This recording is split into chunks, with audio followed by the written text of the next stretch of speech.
All right, Police Chief Stacey Graves, Mayor Kansas City, Missouri. That third gentleman there, Sergeant Jake Pekina of the Kansas City, Missouri Police Department's media unit. Again, the headlines, one person dead, 22 people wounded, 9 were children.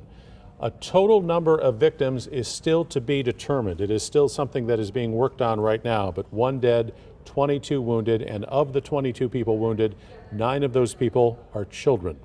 3 people are now in police custody, and this is a situation where police detectives, while they, as you're looking at live pictures of Union Station there from the Liberty Memorial, as the police chief pointed out, the scene has been cleared and made safe, but now continues the process of collecting evidence and detectives talking to witnesses and victims, and that is all ongoing work and may not be finished for some time.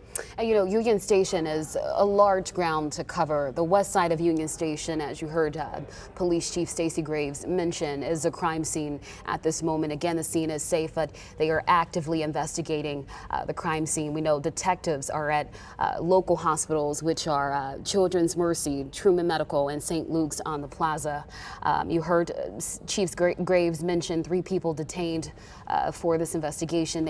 They have also recovered firearms. So that's the update we just got from Police Chief Graves. That's Charlie Shields, who is head of Truman Medical Center, University Health. Oh, wait, Okay. hold on. So sorry. Hold on. We're good. Okay, I'm Charlie Shields. I'm the president and CEO of University Health. Obviously, a very challenging day for the city, very traumatic, not only for the city, but also for our staff. So we are a level 1 trauma center. This is what we train for. We implemented our mass casualty protocols. We saw 8 shooting victims in the hospital as a result of that. But we also had a significant number of staff that were on the scene. We were manning the aid stations, so they were able to render aid very quickly to the patients that were injured on the scene. So Mark Steele is our Executive Chief Clinical Officer. He can answer any questions, talk about the condition of the patients that we saw and what's going on there. So Dr. Steele? Yes, so as Charlie said, we actually had a total of 12 patients, 8 that were gunshot victims. Otherwise, the other 4 had other sorts of problems. And 2 of the people who were shot are in critical condition. The others are all in stable condition. I just want to make sure I heard the numbers correctly. So it's 8 gunshot victims or 4? 8 gunshot victims in total who came here. Of those 8 gunshot victims, are they over the age of 18?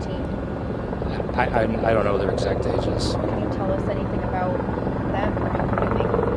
I mean, all I can tell you is that 6 are stable and the other 2 are in critical condition. We saw some of your staff running into the hospital here, and we also saw some of your staff that were stationed here waiting to accept people that coming in here. What type of protocol do you train for and then had to activate today? Yeah, as a level 1 trauma center, we train for this kind of thing. We obviously hope that it never happens, but we were actually very well prepared. We had enough notice that we were going to get some patients. We didn't know exactly how many. Fortunately, being during the day, we had a lot of professionals, a lot of physicians here present. And so very quickly, we discontinued starting any new surgical cases so that those surgeons and anesthesiologists would be available for any patients who had to go to the operating room. We called in some additional people early to come here to help out, additional emergency physicians, and some other surgeons came from home.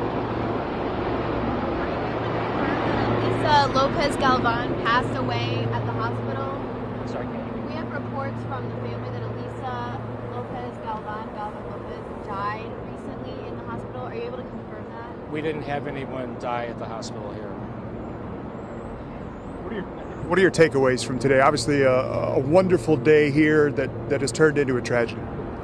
Yeah, well, I mean, obviously it's a big tragedy, such a big celebration, everybody having a lot of fun, and it's wrapping up and people are going to head home, and all of a sudden this happens. So, and as Charlie said, it's very traumatic. It's traumatic for anybody who was there in the area, not only our staff, but all the people who were around and saw this, and so it's really very unfortunate.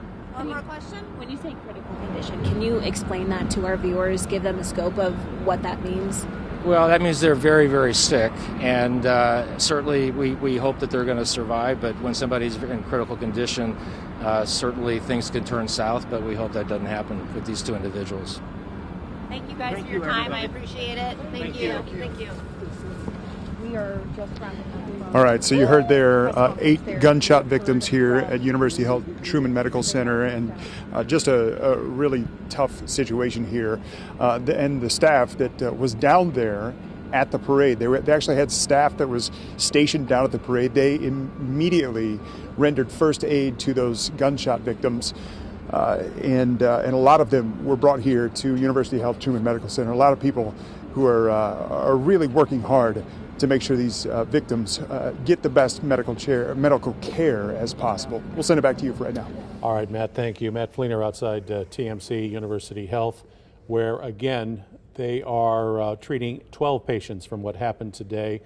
8 of those are gunshot victims. 2 of those people are in critical condition. The rest are in stable condition. As you look at live pictures right now, the aftermath of one of the crime scenes to the west of Union Station. The Kansas City Star is reporting that the Chiefs, in particular, as all of this was happening at the end of the rally this afternoon, the Chiefs left the parade in buses and were in shock.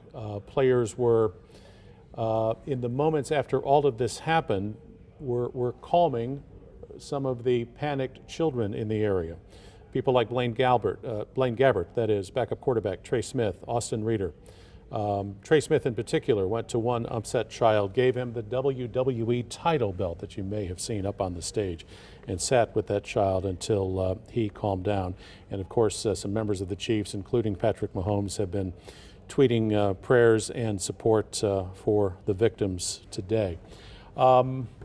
We have some video, and we've been inundated with video, and we have worked very hard to try to make sense of what it is we're about to show you so that we can bring you the most complete picture we can of what happened in the moments after shots were fired outside Union Station. I think we have one piece of cell phone video right now that perhaps, if I have this right, shows some of the chaos that many people saw outside Union Station around 2 o'clock this afternoon.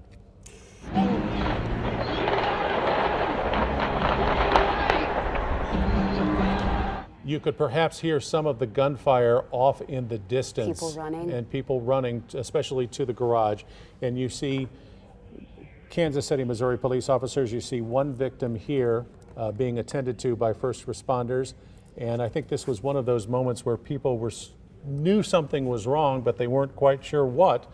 And then you see people who are just kind of, especially along the bottom of your screen, just kind of an orderly procession away from the scene, and maybe those are the people who didn't really know what was happening. And we've seen several shots of police rendering aid. Let's go to viewer video from a cell phone, and this looks like Chiefs Kingdom apparently tackling an alleged shooter or suspect in this video. It was Stacey Graves, the Kansas City, Missouri police chief, and they've been getting an awful lot of video as well. And there's been a lot of video that has been circulating on social media.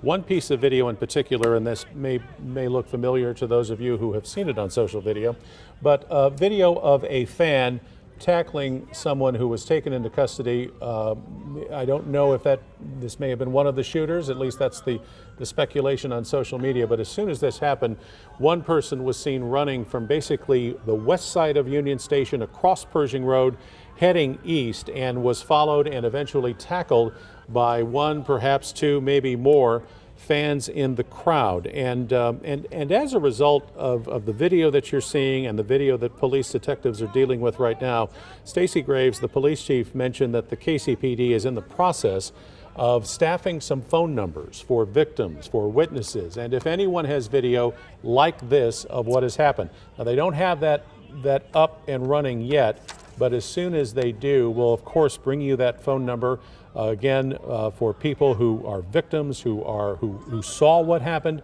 and of course if anyone has video like this that they are willing to share. And Chief Graves mentioned that this is just the beginning of this investigation. Let's take a look at chopper video The man being taken into custody here, he's dressed in all red as you see him crossing the street near Union Station. So again, this is just one of many videos we've gotten into our newsroom.